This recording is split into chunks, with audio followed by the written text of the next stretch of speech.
soirée était organisée. René Cochefer, Francis Henrion et Hervé Prand. L'un des avocats de Dominique Strauss-Kahn poursuit l'affaire. Un local mais résonance nationale quelques semaines après les attentats de Paris et la remontée dans les sondages de François Hollande. La candidate du Front National est arrivée en tête, 33% des voix, le PS est second, 29%, le LP troisième, 26,5%. C'est donc insuffisant pour rester au second tour dimanche prochain. Sexe, pouvoir et politique, tous les ingrédients réunis pour attirer les caméras du monde entier. Ce matin, l'ouverture du procès de Dominique Strauss-Kahn à Lille, l'ancien patron du FMI condamné pendant 3 semaines pour proxénétisme aggravé. Il est accusé d'avoir organisé des parties fines avec des prostituées entre 2008 et 2011 à Lille, Bruxelles, Paris et même Washington.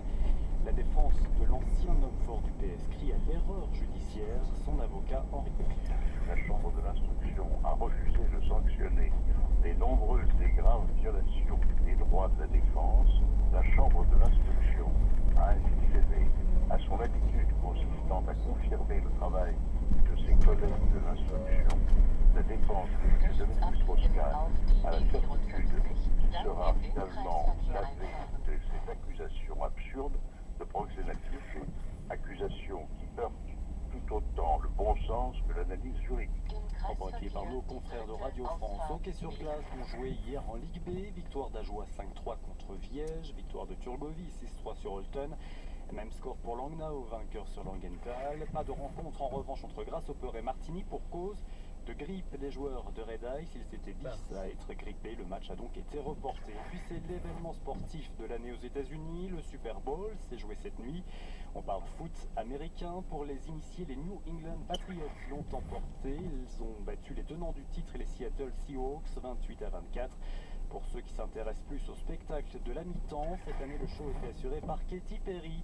La pop star est arrivée tenant les rênes d'un lion géant mécanique avant de danser avec des requins, oui, et puis de s'envoler dans un feu d'artifice au-dessus des 50 000 spectateurs du stade. Eh ben, merci beaucoup Yana Métro. Il est 6h36.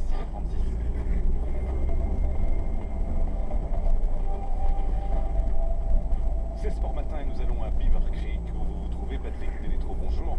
Bonjour Manuel, bonjour tout le monde. Alors la première course des championnats du monde de ski alpin aura lieu demain, mais ces championnats ont déjà débuté pour plusieurs athlètes qui doivent passer par des sélections internes.